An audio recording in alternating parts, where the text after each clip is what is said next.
not sure if I really like this one, to be honest. I don't love it, but I definitely don't hate it. I think that it's a really good movie. However, I don't know. I thought the action was fire. Visual effects, fire. Acting, fire. Brian Tyree Henry, he stole the show. The very best human character in the movie, by far. He was the comedic relief who just pretty much stole every scene he was in.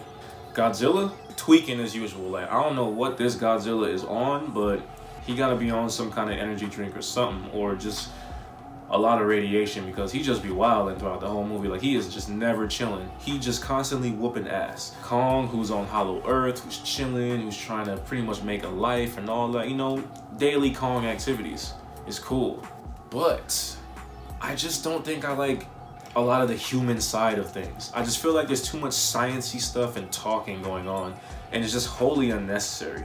And I think that that's one of the areas of the movie where the fat can just get cut off. In the story, the humans are getting these strange readings coming from Hollow Earth, and that's pretty much what sets Godzilla off and having him gear up, you know, to whoop some ass. Kong discovers a whole nother section of Hollow Earth that he didn't know existed, and it turns out to be an ambush. So he's met by Baby Kong, who is very popularly known as Baby Kong, and that little shit pretty much sets him up. They try to beat his ass, but of course Kong comes out on top and is like, hey, bring me to your secret lair right now. Bring me to your boss. Whoever put you up to this, bring me to that muff. On this journey, him and Kong bond. He tries to screw him over again, but it doesn't work, of course, because Kong is the GOAT. It's like this bond that's ever growing solidifies once they get to the Scar King's lair, because that little dude is kind of scared, and he's like trying to warn Kong, like, yo, I don't think you'd be able to stop this, my boy, I ain't gonna lie. Eventually he comes around and doesn't try to play no slick tricks on him anymore. Meanwhile, humans are also on Hollow Earth, and they are learning things about the little girl's heritage, and they discover that there's a whole civilization of her people that are still alive on Hollow Earth. They find this temple, and they see the villain trying to get to the surface world, and he has this ancient ice-breathing monster with him. If they make it to the surface world, it's gonna be hell on Earth, essentially. Her role is to bring Mothra back into the fold and unite Godzilla and Kong so that they can fight the Scar King together. And as they're talking about that, Kong is led into the villain's lair, and that's where he meets the Scar King.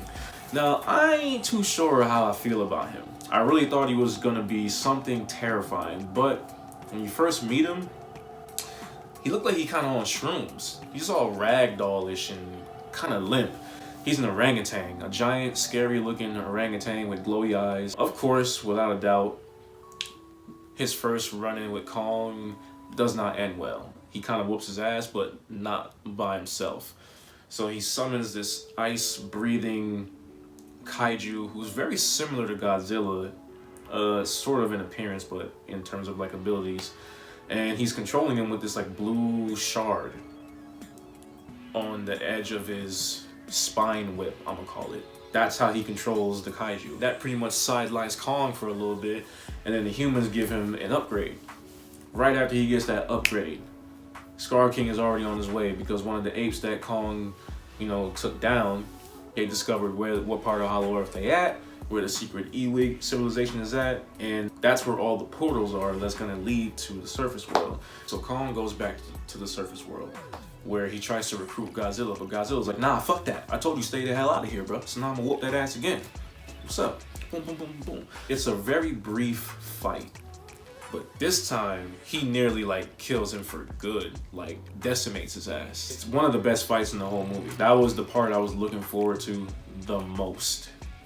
Absolutely. There's one big final battle in Rio where they fight the Scar King. So Kong is fighting Scar King, Godzilla is fighting the ice-breathing version of himself. It's pretty cool. It's a cool final battle. I like it. It's a lot of what they call it mindless action, but I think it's pretty fun. I think that's definitely one of the most fun parts of the movie.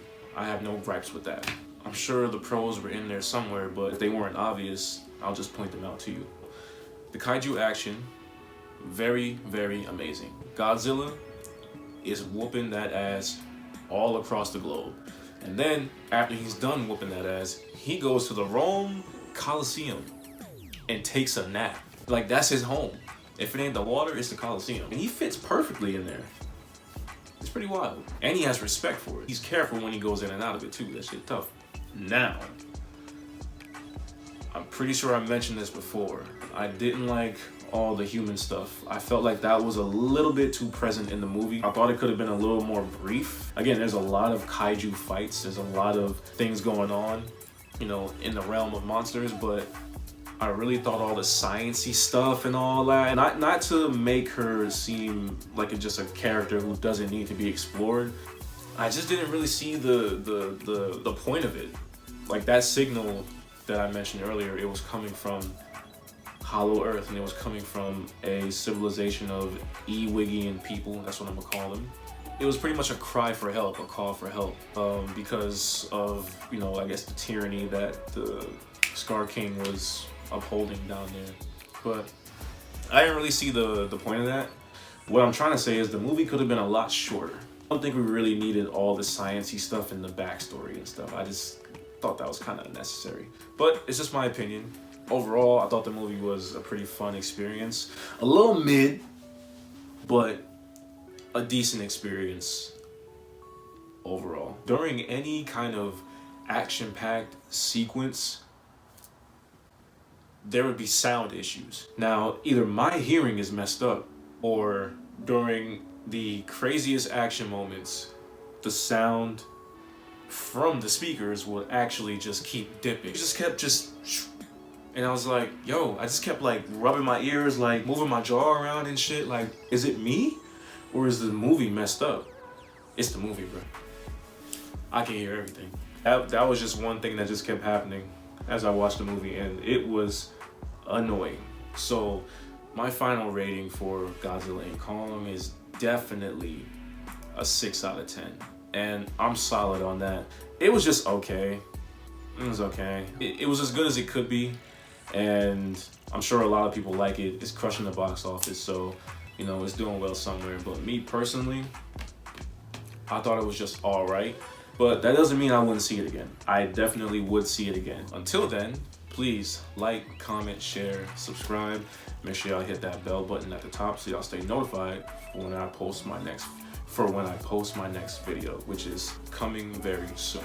I have a slew of videos coming at y'all. I got a lot of acting projects going on, so I'm trying to make sure that I keep the channel booming while I'm busy doing what I'm passionate about. So I'm gonna have a lot of videos coming this month. So do all the things I just mentioned, and thank you guys for watching this video. 58 subscribers. We are a growing, honest crew, and I appreciate y'all. Thank you so much, and I'll see you in the next video. Peace.